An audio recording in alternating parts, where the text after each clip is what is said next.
Himas rehas ang isang wanted person na isa di umano'y leader ng criminal gang na Suarez sa kasong pagnanakaw. Matapos ipinatupad ng Bataan PNP ang warrant of arrest sa barangay Bagong Paraiso, Orani, Bataan.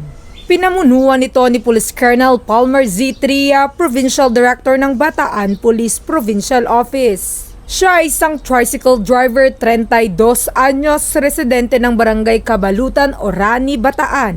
Dahil sa pagsisikap ng Orani PNP ay nagbigay hustisya sa mga nabiktima ng kalabosong akusado. Kasalukuyan itong nasa kustudiyan ng Orani PNP ang nasabing akusado para sa dokumentasyon at tamang disposisyon. Mula dito sa City of San Fernando, Pampanga, ang inyong PNN correspondent, Police Corporal Giselle V. Rivera, alagad ng batas, tagataguyod ng Balitang Pulis.